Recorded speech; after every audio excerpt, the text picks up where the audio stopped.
That is definitely an opinion. Serves us right. Damn, I didn't know she had that in her. I have to skip it every time. I get secondhand embarrassment. You manifested this. Will I get over it? No, I don't think so. Hi guys, welcome back to my channel, or welcome if you're new. My name is Ali, and today we are getting controversial. Oh, she's a messy who lives for drama. She lives for drama.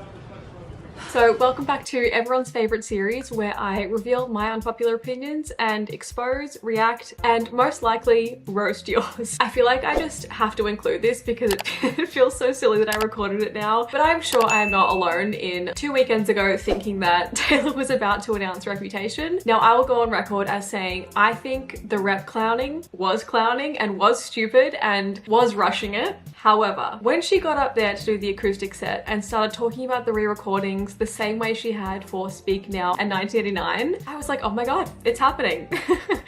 And then I was swiftly humbled. One thing that you've been doing that's awesome is that I decided a couple years ago that I was going to go on a quest to reclaim my music. I am so grateful for you supporting the Taylor's version re-releases that I've been putting out. It's just been the most thrilling experience, and this year we've actually put out 2 re-records. We put out Speak Now. She's talking about the re-recordings. I'm nervous. I'm so thankful to you for making them into what you've turned into. So I thought...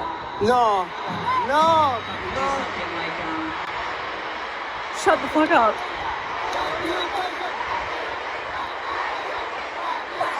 Now go stand in the corner and think about what you're doing.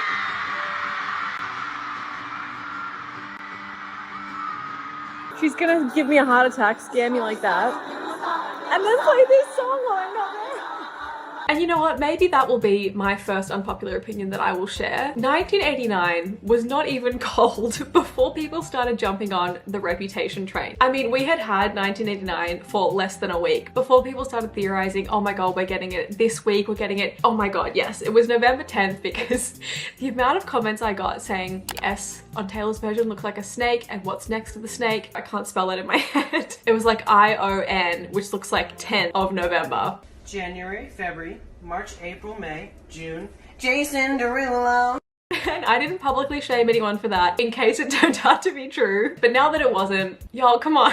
We had literally had 1989 less than a week. I had barely fathomed any of the Vault songs before people were already saying, Rep is coming, it's around the corner. And to me, I found that just a little bit disrespectful. As a Speak Now stan who felt like it didn't get enough time to shine, for 1989 to not even get a week before people were like, okay, we're ready for the next song, like we're looking out for clues. I just hope Taylor didn't feel like we were being ungrateful because I honestly think had Reputation been announced November 10th or whenever it was theorized, yeah, it would have been exciting. But I feel like we all would have been thinking, okay, 1989 deserved longer. It deserved more time to shine. Everyone would have agreed that the 1989 era would have been too short. So it is a good thing that she didn't give us Reputation when you all thought she was going to. That said, in that moment, I really was convinced that we were getting it. And I do think that was intentional on her behalf. And honestly, serves us right. By the way, if you guys missed out on submitting an opinion for this one, I will leave my Instagram down below so you can be involved in the next one. If you did submit one and I don't get to it today, please don't feel bad. I don't think I've ever got this many responses to an Instagram story in my life. In fact, maybe no one has. So thank you for being here, and thank you for bravely submitting some very controversial opinions because some of you are very wrong. Before I get into roasting you guys today, I would just like to thank our video sponsor, Surfshark VPN. As you probably know, VPN stands for Virtual Private Network, aka they keep you safe online. Your software slays, by the way. We have things like a passcode for your phone, security in the house, and as much time as I spend in my house where I feel safe and secure, I also spend an embarrassing amount of time on my phone or on my laptop. So it's vital, obviously, to be protected on there as well. Also, if you're like me and love to travel, obviously this leaves us quite exposed using airport Wi-Fi, or even if you're just working at a local cafe, all of your data is now unprotected and at risk of being snatched or hacked by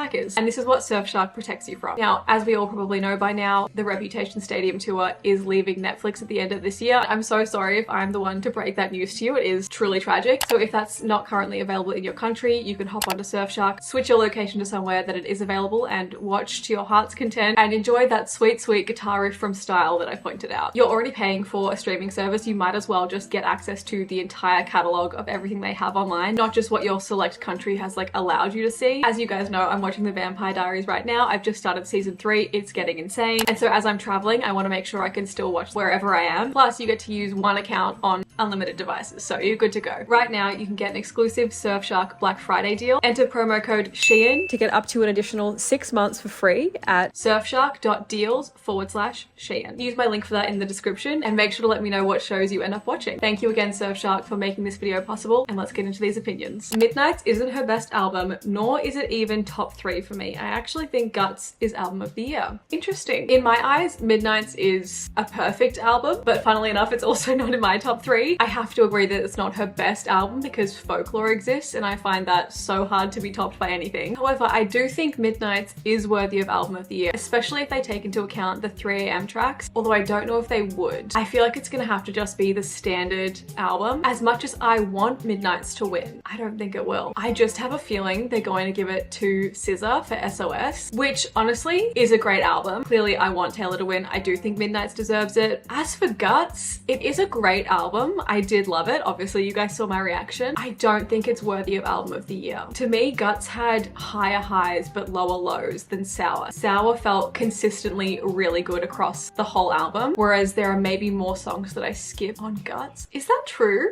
I think I need to go and re-listen to that. However, not the point. I obviously think Midnight's should win, but don't know if it will. Feel free to put your prediction of like, I'm assuming want Midnight's to win, but who do you actually think they will give it to? I wonder if the Academy is against giving it to Taylor so soon again after Folklore, especially having 3 album of the year Grammys, and this would make her the first person to ever win 4. She's currently tied with Frank Sinatra, Stevie Wonder, and Paul Simon, which like, as someone, this is gonna sound so cheesy, but as someone that grew up looking up to Taylor Swift and like having her as my favorite artist, obviously knowing these incredible artists as well to be such legends and like giants and kind of untouchable in a way, to know that she's on their level and like not just my personal little favorite singer-songwriter. No, she's actually like recognized by the world and by the people that judge this stuff on that level.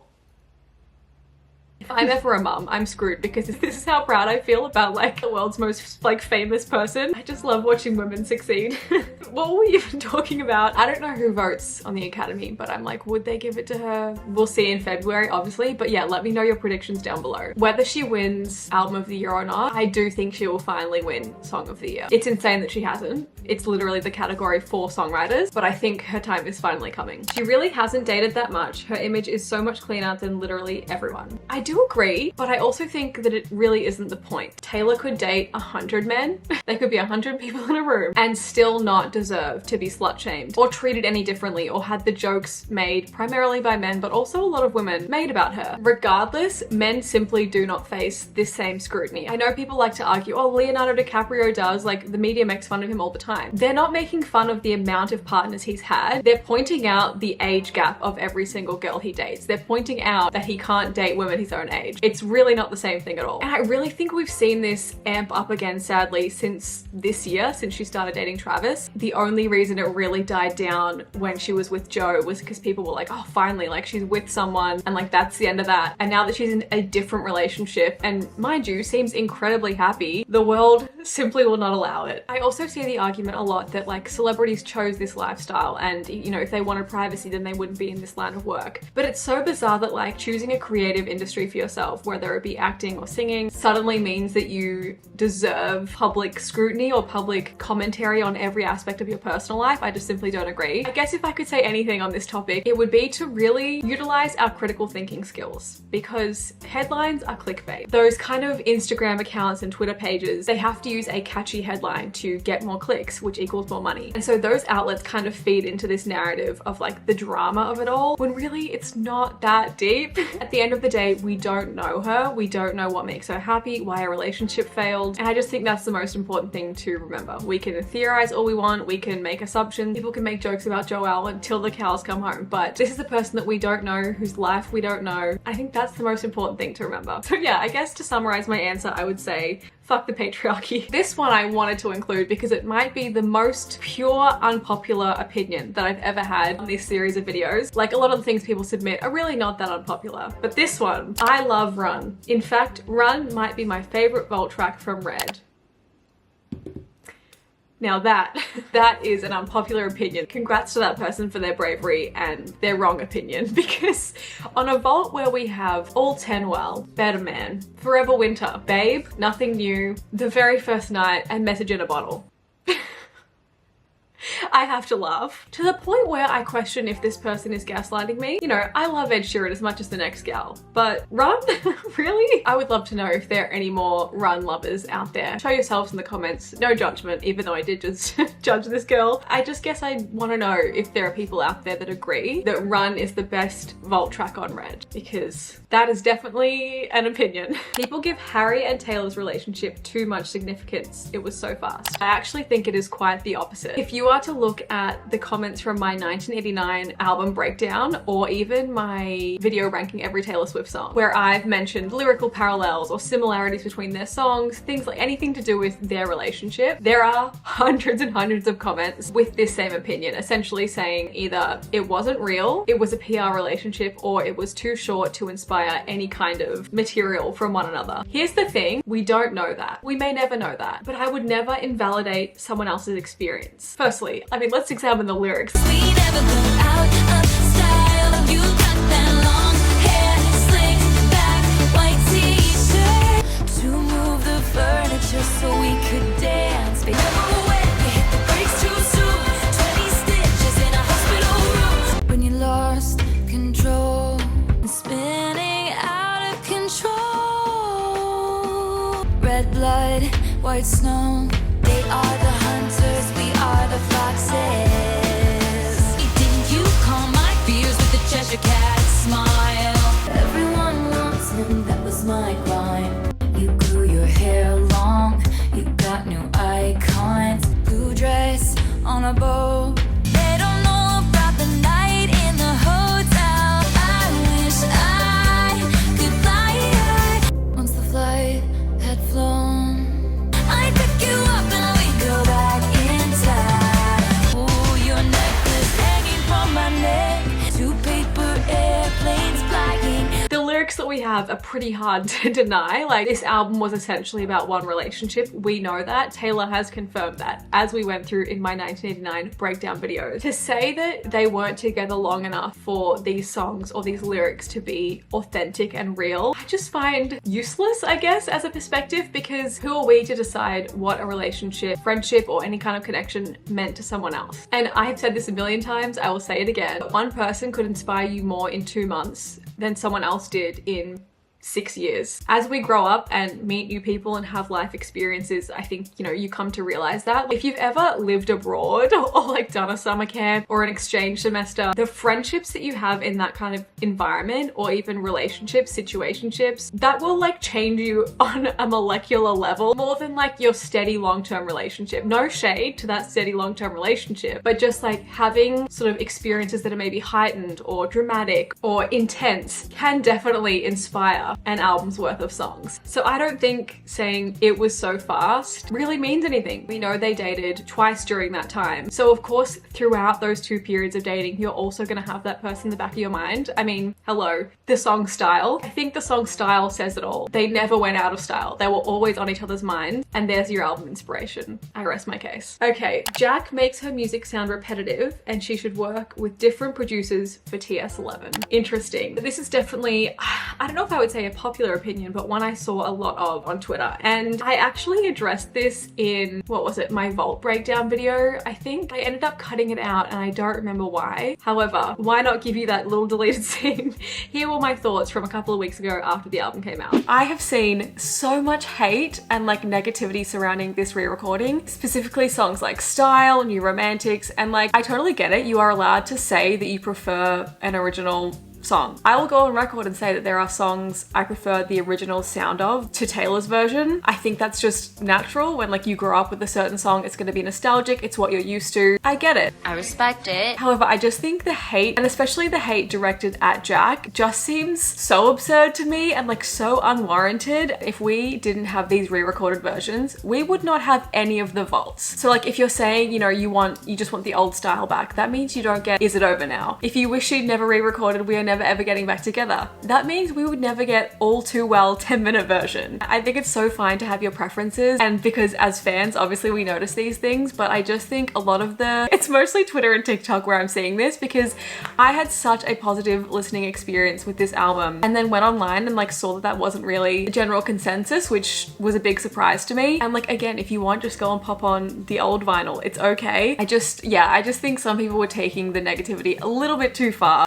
I could go on and on and on and on, and I will, but that's for another time. So your opinion was that Jack makes her music repetitive and she should work with someone else for TS11. I half agree and half disagree. I personally don't think Jack makes her songs repetitive at all. I love her work with Jack and Aaron while we're at it. I think they both understand her on a creative level unlike anyone else she's worked with. These are her collaborative soulmates, and because of that we have been given some of the greatest music of her career from them. And I say that as a First 5 Records stan, you know, country girly forever in my heart. However, since working with Jack and Aaron, she's only blossomed and grown with her songwriting, with her production, and given us some of what I know to be Taylor's favorite music she's ever made. That said, I also think that Taylor works the best when she is creatively challenged. For example, the first time we ever saw her work with Max Martin was for Red, and these were songs with such a different sound to anything we'd ever heard before. And that took her career, but also her songwriting and her confidence to a whole nother level. So much so that she was able to completely pivot and make a whole new sound for 1989 with him. I would love to see her do that again. I would love to see her continue to work with Jack and Aaron for the rest of time, which I think they will because they're besties for the resties as well. But I would also love to see Taylor push herself in new directions.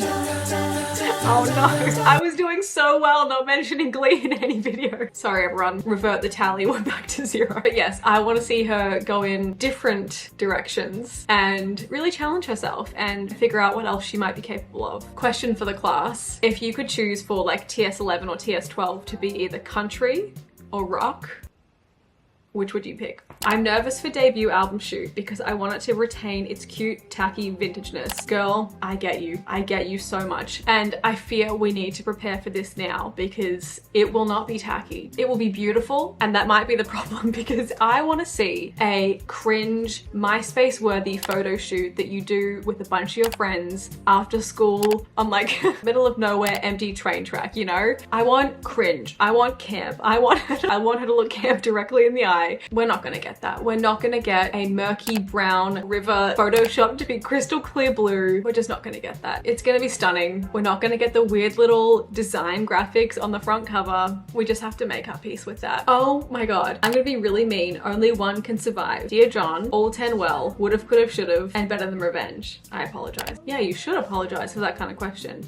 Okay, my answer is Laugh out loud.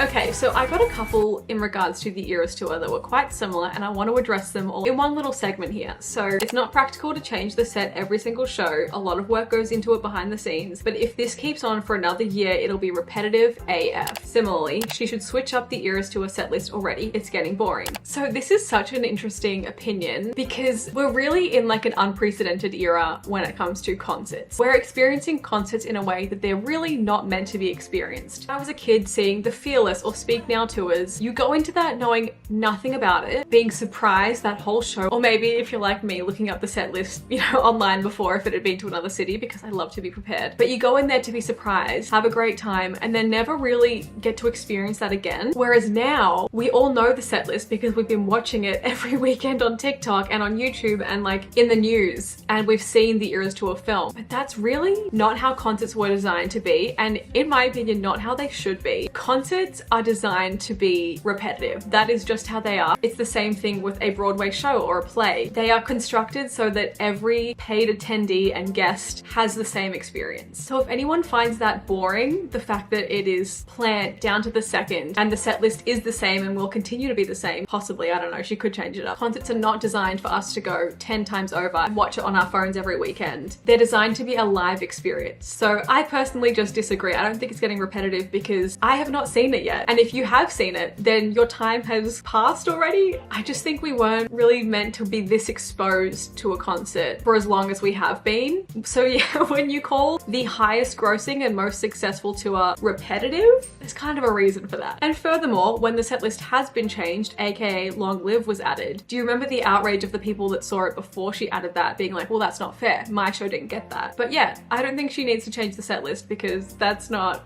how shows work. Similarly, as much fun as the era by era formula is, I will always be sad we didn't get Mashups Eras Tour. I totally agree. I mean, you guys saw my prediction video for the Eras Tour and then also like my reaction to what the Eras Tour was. And I did talk a lot about mashups. And yeah, unpopular opinion, as someone that experiences chronic pain, I wouldn't be opposed to some of the songs that are on the set list being mashed up together to allow for a shorter runtime. I'm so sorry, but like, come on, some of the Red songs, we can mash that up. We can make that happen. Like, think about on the Speak Now tour. Was it Speak Now? Yeah. The iconic mashup of Back to December, Apologize, and You're Not Sorry. Oh, genius. Brilliant. Talented, brilliant, incredible, amazing. I would have loved to have seen something like that. While we're on the topic, where the fuck is Debut on that set list? How are you going to make the Eras tour and not include the era that gave you your career? Sorry, I'll never be over it. I wish the Eras tour movie was documentary style. Girl, I feel that. What I would give for it to be like the Hannah Montana Best of Both Worlds concert movie. Those little backstage glimpses. And I don't know if this was a concert movie, but that Katy Perry scene where she's backstage and like finds out that she's getting a divorce from Russell Brand and then goes on stage. Those little backstage moments really give you such personal insight to the artist. However, for the sake of runtime, I do understand why that wasn't possible. They already had to cut songs just to make it tight enough to be like watchable at the cinema. And if it were going to be documentary style, I would want a whole extra hour of footage. So what I propose instead is my re-recording documentary. That to me is so much more important. I need to see, even a mini series would be fantastic. Album by album, from Fearless through to, let's assume, Debut, an episode on like all that behind the scenes footage of those decisions being made. How and why did they pick each vault song? What missed out? Like what didn't get recorded and why? Does it legally need to sound different to the original? What choices were made in the studio? Were there things that Taylor had wanted to do the first time around that she then got to add on Taylor's version? I do believe in my heart of hearts that we will get something of this nature. We will see some sort of behind the scenes, kind of like the making of a song clips that we all know and love. My confidence in that comes from, I know how proud Taylor is of this journey, of this endeavor that she has embarked on. It's kind of not totally uncharted waters, but she's certainly the most high profile and successful person to re-record their own music, at least that I know of. Shout out to JoJo for doing it as well. But yeah, I think because she believes so strongly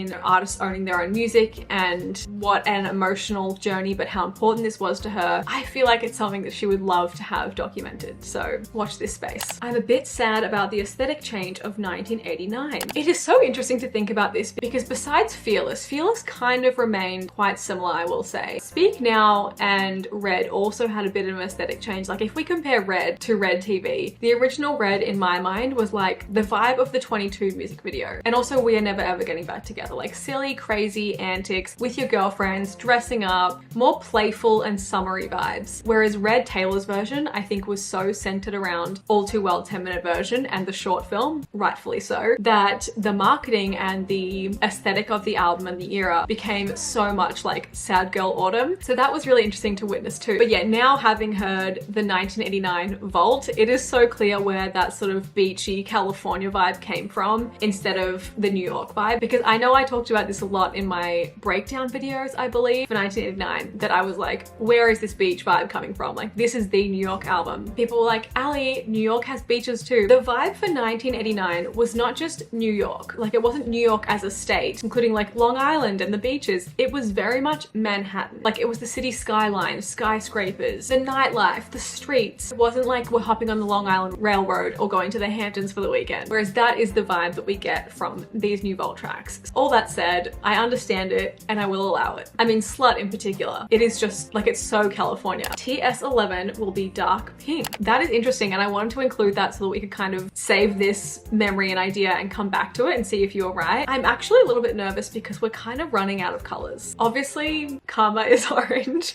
Guys, what are we gonna do for emojis when we have more than 10 albums? Apple is gonna have to invent more heart emojis for the coming Taylor Swift albums, and we may even need to invent new colors, which, I mean, she is the music industry. She might as well be the color wheel as well. Not even an opinion, just imagine Cold As You in Taylor's mature voice. I know you get it, Ali. Boy, do I. Like, the thought of her singing A Mess of a Dreamer with the Nerve to Adore You in her grown-up vocals, it's gonna end me. I'm so excited. I sometimes forget how much of a baby she was on debut, or self-titled as I suppose they call it, until I go and re-listen to it. I'm like, that is a child. A child. Like, with some of the re-recordings, you know, especially the most recent ones, I even struggle to differentiate sometimes which one I'm listening to. If it like comes on the radio or something, obviously I'm only playing Taylor's version, but Taylor Swift, the album, is going to sound so different, and I can't wait to hear it. TS11 will be released before Rep and Taylor Swift Taylor's version. You guys know that that's been my theory for a long time, kind of purely because I feel like she likes the 2-year album cycle, minus the dark year that we all experienced. And we also know she's the happiest when she's creating and putting out new music. I also think artists are very inspired creatively when they're touring and traveling, so she certainly had plenty of time to be inspired this year. That said, it would be hard to do given next year is also like just full with touring. If anyone can do it, it is our girl, Miss Taylor Allison. I mean, we literally saw her in the studio on her off days this year from tour, so I actually got another reply that kind of fits in well with my theory for that. Someone said, Taylor's not going to give us Reputation until 2025, the year of the snake. Isn't that crazy? Okay, so my prediction is next year around October, because that's when the Grammy eligibility changes. I guess it could compete in this next year's cycle because she hasn't put out a new album. She normally releases around October anyway. So next October, TS11, and we'll have a full campaign for that next year whilst touring. Oh my God, imagine her announcing TS11 on stage. I know everyone is thinking that Melbourne Night 1 will be the Reputation announcement, and I will be there, so we'll find out. But imagine if it was a new album instead. New album next year, and then Reputation 2025. Finally finishing it off with Debut with the final Vault track to be You'll Always Find Your Way Back Home.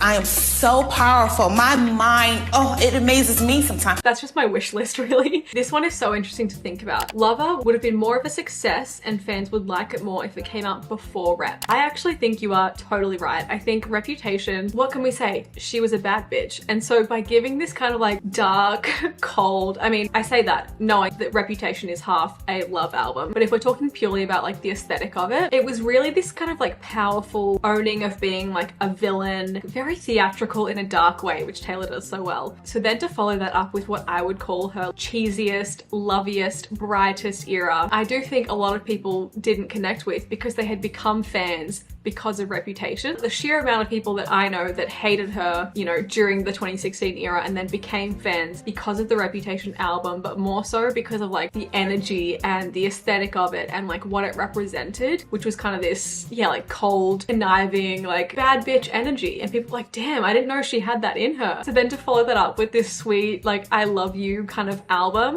people were like, oh, I wanted more of the swearing and like fuck you kind of songs. I would love to hear what you guys think about like when would Lover have been the most successful. Honestly, I feel like it's now. Like if you look at the way that the entire world is responding to her and Travis and just like really embracing her being happy and being in love, this is one that I think people would finally really get behind because no offense to Joe Alwyn, but like no one knew him. So I think the ability to know who those songs were about would make people so much more engaged to listen to them and maybe even enjoy them. Yeah, let me know what you think. That is such a great submission. This is the exact kind of thing that I love to think and talk about, so thank you. Oh, however, she has followed this up with such a horrible take in my opinion. The Red Vault isn't as good as people think it is. Girl, I personally cannot say enough good things about the Red Vault. Even if the red vault was like a bunch of flops and just Better Man, that alone would be an incredible vault. Even if it was like nothing except All Too Well 10-minute version, we waited years for that. I didn't ever think we would hear it. So the fact that we got that song, I'm sorry, the red vault clears. It could literally just be the very first night and it would still be my favorite vault. Sorry. Next, Taylor's live vocals in the Eras tour deserve so much more praise. Her stamina is insane. Absolutely. And I will also say her vocal development deserves so much praise because she is so phenomenally talented now, and I only realize the growth that she's had, the strength in her vocals when we go back and look at like the debut era. The amount that she has improved since then is unreal. All Too Well isn't her best song anymore. I would have to agree. I think you guys know how I feel about Would've, Could've, Should've. I literally dedicated an entire video to it. I would honestly love to hear what you guys think. I know a lot of people feel that way about You're Losing Me. To be honest, I have not listened to that song once since I did my reaction to it. It is just like too painful, but I'm very open to hearing about this. Not necessarily your favorite song, because we all have such different tastes, but what you think is her best song of all time. I could make a pretty good case for My Tears Ricochet as well. Cuts from the Eras movie were painful, but necessary and appropriate. Unpopular opinion, but I do agree. I think in terms of like marketing this film and having it do well, having it be successful, cutting a few songs did have to happen. Most importantly, it makes the film more accessible. Like it made more people be able to see the film, and to me that's like the most important thing. That said, when it comes onto streaming, it should be like the Snyder cut, but like Taylor's cut, like Taylor's version, have all of the songs in there. I don't care if I have to hear Long Live twice, I'll watch the whole thing. Saying that your favorite album is Fearless or Speak Now is a bit insulting for Taylor, because it's like saying that her work hasn't got any better. I totally disagree, because I think there is a big difference between saying your favorite album and her best album. As I said before, I think Folklore is like the greatest album, not just by her, but like by anyone of all time. However, because as you know, I'm a nostalgic little bitch, I will always hold Fearless, Speak Now, and Red so dearly in my heart that they will probably always be my favorites because I grew up with those. So I definitely don't think that it's insulting to Taylor or saying that she hasn't created greater works since then. It's just about the ones that hit home the most for you. I don't know if this is unpopular, but vigilante shit is kind of mid. Well, you saw where I put it in my Midnight's ranking video, and I, to this day, still get a lot of hate for that. I really love McCavity, and I wouldn't mind if it was my surprise song in Sydney. Kiara, I'm putting this in here so that if that happens for Sydney, everyone knows that you manifested this. That is certainly an opinion. And if we're going off book and we can request songs not from her Taylor Swift catalog, I'm shotgunning Crazier for Melbourne. It's another one that I've seen a lot in my comments. Her speeches in the movie felt too polished and scripted. This kind of goes back to that comment at the start about the Eras tour being repetitive. Here's the thing, concerts are scripted. They are choreographed, they are planned meticulously. There are lighting cues and stage cues and times that need to be met every single show, and times that need to be hit every single show. Not only for the sake of giving everyone, you know, the same fantastic experience, but also for the sake of keeping everyone safe. Those speeches aren't any less authentic just because she says them each night, because she's saying them to new people, or at least she should be, you know. The fact that she said the same speech in Arkansas as Argentina doesn't mean that it's not how she feels. It just means she's speaking to a new group of people that maybe have never seen her before and maybe didn't see it online, so they're hearing this for the first time. On top of that, we're so lucky that Taylor has added the acoustic set with 2 surprise songs for us, where not only do we get a completely fresh set list because no one else has seen that exact 2 selection of songs together, but we also sometimes get a little introduction from her, a little backstory, a little tea, which obviously she doesn't have to do and is really cool of her. Speeches on tour have always been scripted and rehearsed and planned and repeated. It's just that we weren't used to seeing them over and over again. And I think the fact that they sound polished is just testament to how good Taylor is at her job. Oh, interesting. Okay, her being BFF with the Chiefs WAGs after only a couple of weeks is honestly embarrassing. For anyone that doesn't know, WAG stands for Wives and Girlfriends, and to me, I completely disagree with this take. I will say I don't really know anything about those specific group of women, but the idea that someone can't form a fast friendship is just totally not my experience in life, and also not Taylor's either. I think if we look at Taylor's 2 closest best friends, they were both pretty much instantaneous, and one of them was even a WAG herself. Look at Abigail. You sit in class next to a redhead named Abigail, and soon enough, you're best friends. You can spark a friendship like that. It doesn't need to be this kind of slow burn, you know? If you hit it off with someone, why not hang out with them? Especially if you're venturing into this whole new kind of scary, intimidating world, dating the boy on the football team team, but you know, being at the Chiefs, and like, I just think it's really nice when women stick together. So the fact that she was so welcomed and included into that friendship group, that's only a good thing to me. Moreover, let's look at her other best friend, Selena. They literally met because they were wags of the Jonas Brothers. Like, they met on a double date with Joe and Nick. Kevin was probably there too. They formed such a fast friendship and hit it off. So I just don't think a fast friendship is ever a negative thing. I also don't think her being photographed with them out at dinner like once or twice means you're best friends with someone, nor do I think it's embarrassing at all. Some Swifties really need to stop making Sheehan quality chants for the Eras tour. I completely agree. Pretty much the only two things in my mind that I will engage in is You Belong With Me. I'm the one who makes you laugh when you know you're about to cry. I think even if I tried not to, my body would involuntarily do that motion just because it's how it's always been. But also obviously 1, 2, 3 let's go bitch in Delicate, because that was never a planned thing. It just happened organically. You know, that one fan happened to say it to herself and like filmed it and it went viral. Whereas the ones that I'm seeing on TikTok make me feel so embarrassed sometimes. You can just tell when someone's trying to make it for the sake of it being a trend and having it take off and like feel like they started it. It's kind of the way I feel about like leadership, you know, someone that wants it to bad probably shouldn't have that power. It just has to be kind of organic, you know? I also obviously like Taylor, You'll Be Fine, and You Forgive, You Forget, But You Never Let It Go, because those are of course in the songs. But any of the other ones just feel a bit too forced. I can't just listen to All Too Well 10. I have to choose to put it on when I am prepared for the full experience. Totally agree. And I think most people would agree with that. Like, although that said, I don't think I've ever skipped it if it came on, but I wouldn't judge you if you had to, because it's really a journey. And if you're not emotionally ready to go on that journey, that is fine. I will say though, it is quite a diverse song in the way that we can experience it. Like, it's a great shower song. It's a great car sing-along song. I remember my birthday last year, a bunch of my friends just put it on and were like singing it, belting it out, dancing in the living room. And like, that is one of my core memories for this song. But like, I could listen to it probably just cleaning my bathroom. So while I do agree with you, I also think I'm usually prepared for the emotional journey. The folklore love triangle is honestly confusing, and there's only 3 songs that represent it.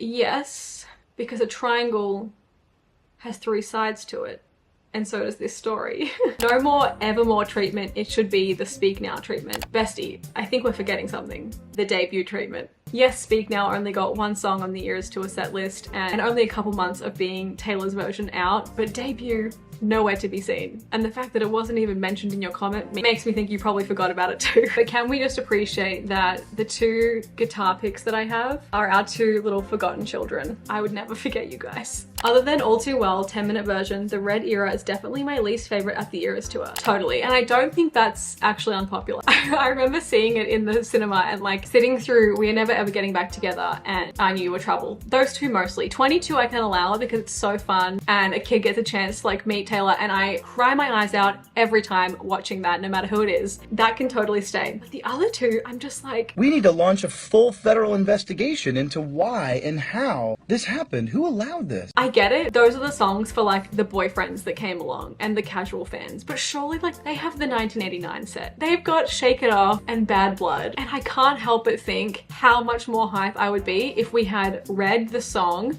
Treacherous, State of Grace, or Holy Ground, or The Very First Night and Message in a Bottle. Those would go so incredibly hard. It's okay. It's basically my only critique of the Eras tour set list at this point, besides debut not being on there at all. Will I get over it? No, I don't think so. Karma is not real, never has been, never will be. How dare you? That is a personal attack and I will not allow it. The thing with the karma theorizing is, this to me is like the harmless theory. Things like date predictions where we're looking for clues and like predicting things will come on this date. It's like, well, you're gonna be proven wrong when that date comes and it doesn't happen. Whereas karma, it's like, I can just always kind of clown that that was a thing that existed and was scrapped and I'll never be proven wrong. So that said, if I could meet Taylor and ask her one thing, it probably would be, was there a planned album for 2016 that got scrapped when everything happened? Although, you know what? There probably wasn't, because at the end of the 1989 era, she did say she was planning on taking a break anyway because she felt, you know, that overexposure happening. So maybe karma wasn't real, but in my heart, it always will be. Okay, I think it is time now to reveal my own personal unpopular opinions. First of all, you guys saw this earlier in the video video, but the vault hate was so unwarranted, especially directed at Jack. Let's not forget that this man produced probably half of your favorite songs by Taylor, and not even that, but also didn't produce half the songs that he was getting hated for. That just felt really silly to me. I think we will always prefer what we know and like what we grew up with, especially if it's nostalgic to us, but that doesn't make the new versions bad. So yeah, I just think some of the hate was getting a little bit too intense and targeted. That said,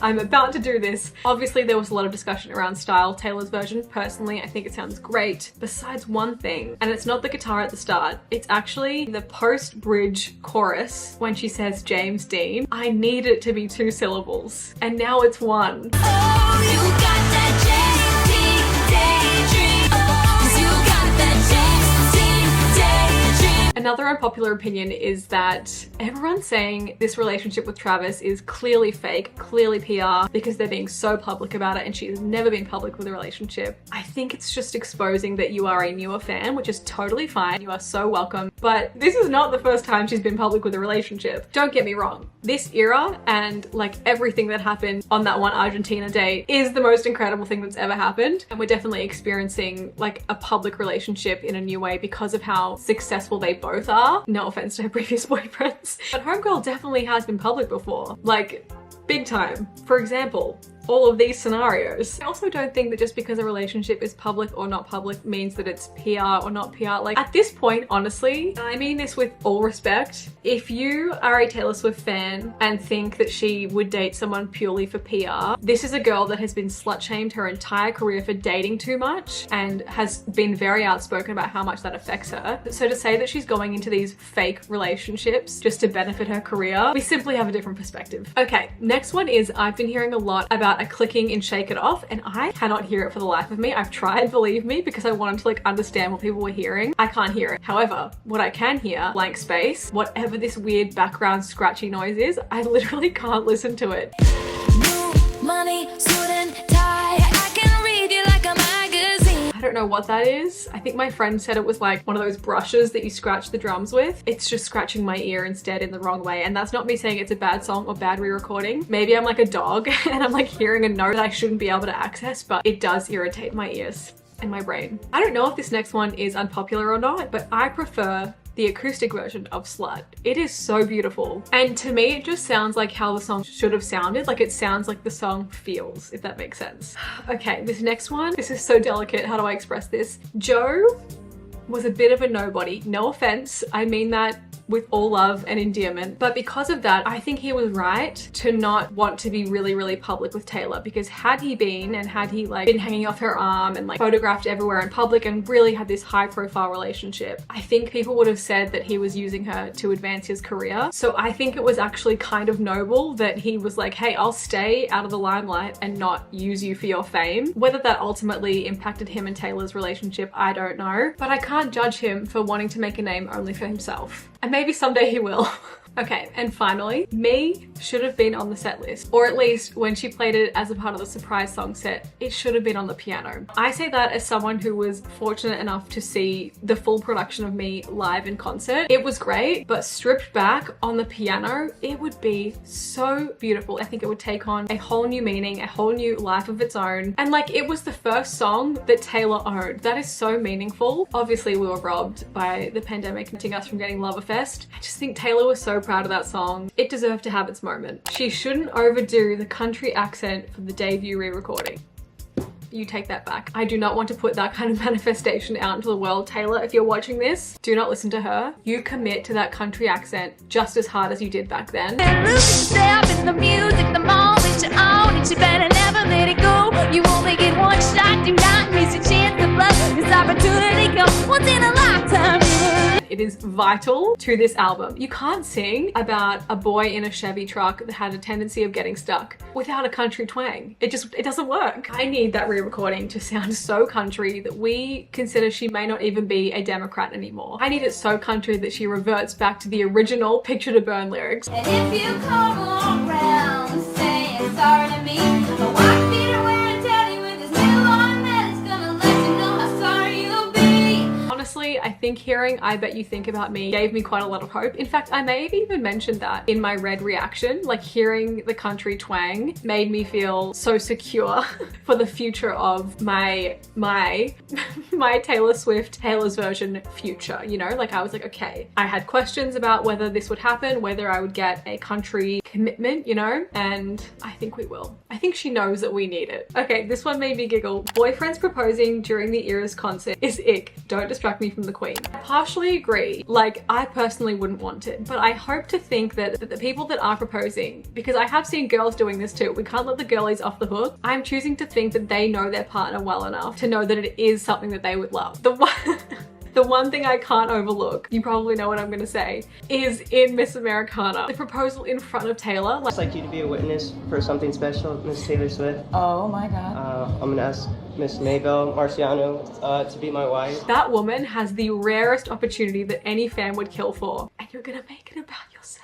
I have to skip it every time. I get secondhand embarrassment, and I truly hope they are still together and will be forever and are so happy and in love. But I don't know what I would do in that moment. Given the right material, she's actually a funny and talented actress. Girl, we can drop the actually from that. She is funny and she is a talented actress. I mean, I think this is so evident with her SNL monologue. She was, and maybe still is, the only person at that time, or at least the youngest person, to come in and write their own monologue as a celebrity. You know, she wasn't a cast member. She wrote one of the best, most memorable monologues in SNL history. Taylor Swift, and it really speaks to what a force of nature she is and the depths of her talent. But here's a 19-year-old who, again, nobody is really helping out. Nobody gave her a manual of how to do that show. And yet she came to us and said, I wrote a song for the opening monologue. She sings this song, which is not only, you know, a beautiful song, it's a perfect SNL monologue. Fully formed. To this day, I've sort of never had a moment like that where someone brings you a fully gift-wrapped present and it's exactly what you needed it to be. The thing I should have done is when she finished, I should have said, now, Taylor, just for you, I want to look at you and read what we had written for you, just so you know how much fucking worse it was. Again, we look at Three Sad Virgins. She gets it. To me, she has such a Lorelai Gilmore sense of humor, which is my exact brand of comedy. So her acting in Valentine's Day, so fun, so good. That reminds me, I really need to watch The Giver. I'm gonna give that a shot this weekend. This one I already shared on my Instagram story, but someone said, I love the song Fearless, but I don't really like the rest of the Fearless album.